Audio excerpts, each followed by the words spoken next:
I thought I'd do something different. Tonight, Jay Shaw, Love Over Money, is going to talk about a phrase from Terence Toriano. You have not lived life until you have almost died. Life has special meaning that the protected never knows. Terence Toriano. Well, I have a lot to say about that. And I think it's very fascinating if you think about that. You have not lived until you have almost died. Life has a special meaning that the protected never knows. Well, think about that. If you are every day trying to save lives and you almost lose your own life, it does take a different meaning or a different feeling than when you come home and see your family and realizing, man, I might not have been here tonight. And I can share a story that is difficult for me to say or talk about. But when I sailed across the Pacific Ocean, I almost lost my life. I got caught in a Category 5 typhoon. I got knocked over 3 times. And I can attest to that statement. Because I almost died, I have looked at life in a lot different way. Now, do I wish I had not experienced that? I think so. But you can always gain a positive from every negative. So the short version is, I had my wonderful dog with me, and I left Australia, and I could not get her to Guam with the right paperwork if I stopped.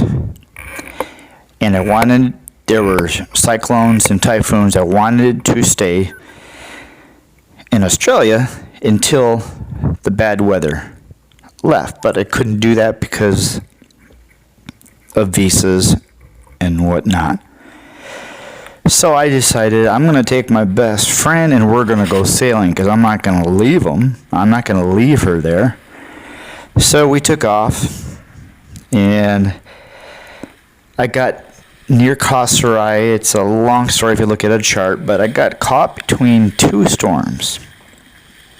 One coming from the south and one coming from the north. And I had a shortwave radio, so I was able to monitor the situation, but I wasn't able to communicate.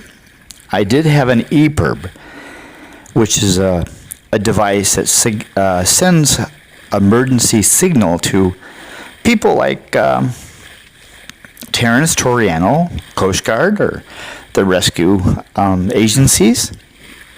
But they thought I was dead. So did I. Hanging onto the wheel, being upside down, looking at my dog in her eyes like, what are we doing upside down? And it was hard for me. And the only thing I can remember to share with you, if life throws challenging moments, the way I recovered from it was just go one day at a time, one thing at a time.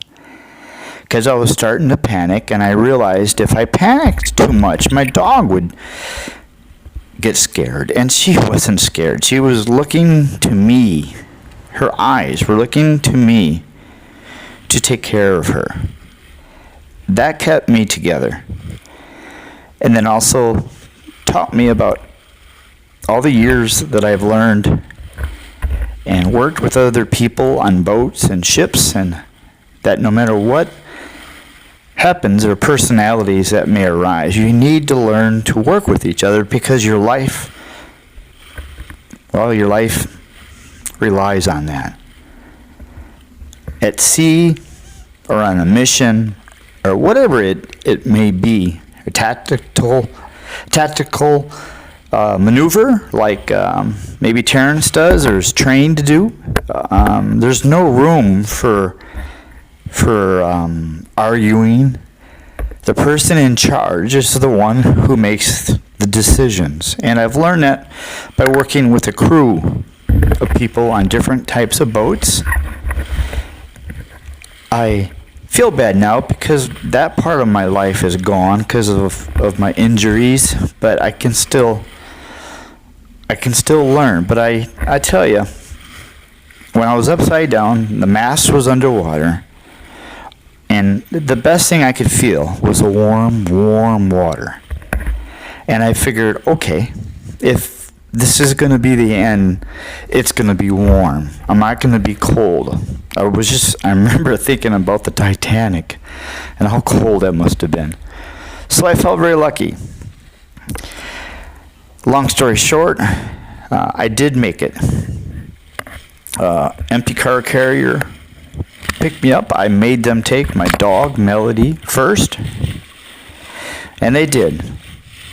And then I went next. And I did not want to get on that ship because I was fine. The boat was intact and I was still sailing. And I was almost to Kasserai. But my mom was on the phone. Everybody wanted me to disembark. So that's what I did. But that's how I realized when Terrence told me that, how we have a lot in common. Until you are near death, and I thought it wasn't going to ever see life or the light of day again. And I prayed, and I prayed, and I made it. And it's taught me to appreciate life to a degree now that just about anything is not as difficult. So thank you, Terrence Toriano, and your agency risk reduction offices and Kalibo, all of the hidden heroes and the responders, first responders and line people, everyone who helps. Thank you very much, and I look forward to seeing your video about dedication to all the people in Kalibo, our favorite town. And thank you, Terrence. And I enjoyed sharing this with you. I hope you enjoyed the scenes of the boat. I figured that was a better way than looking at me and just seeing some awesome reasons why it's something I will never forget and always love the most. And that's being out at sea. But there's one thing missing right here in this video that's very dear to me, is my dog. I sailed so many miles with my dog that it just can never change. But anyways, I learned also that the Philippines culture is very much like that. They stick together. The families help each other out. And there's a sticker on my boat that says, 2 countries in 1 heart. I still believe this today. I know there's political and people that try to change things, but you know, the politicians can't change what the people feel in their heart. And I think pretty much this is a very scary time that we live in. And the Filipinos are like family to me, and thank you for allowing me to be in your world and the respect that you give me. And I wish more foreigners would treat you the way you deserve, and all the dedication that you guys put into your life. That's about all I have to say right now, and that's a beautiful sunset right there.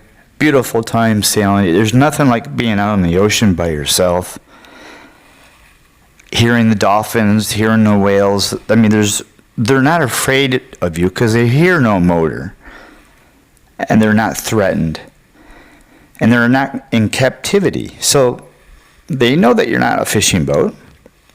They're mammals. They're very, very intelligent. So they like to hang around. I've had whales and dolphins in a night like this for hours, and you just never want to go to sleep because it's just so beautiful. And that's one part of my life I will never forget. I will never forget that. So those words, when I went into Terrence's office the other day, really stuck with me, how we both have something very much in common, that it's not that you want to experience death, but living life is different when you get close and you pay the price and put your life in front of someone else's to save their life. I think that's the ultimate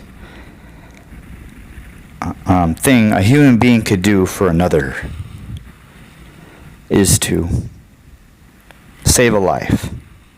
I've been very fortunate. I've saved maybe 3 lives. So I guess that makes me worthwhile. I mean, if you can save a life, it's like having a star on your forehead, I guess. Like when you lead someone to Christ, you get a star. But I definitely will never forget those times I saved 3 people's lives and how they thanked me. And that's one of the reasons these emergency people do what they do. It is not for the money, but for the satisfaction of appreciation that they get for the job that they do. And there is a God, and we need to trust God and pray during this time, because I'm not sure if it's going to get better. I'm a very positive thinker. I'd like to also thank my dad. I love you, Dad. I love you very much. I haven't said that in a while. And you mean a lot to me. You bought my first sailboat, a little 14-foot sunfish. And look where it got me. It got me all over the world. I love you, Dad. Love all our subscribers. As I always say, fair winds, falling seas, and clear night skies. Good night, all.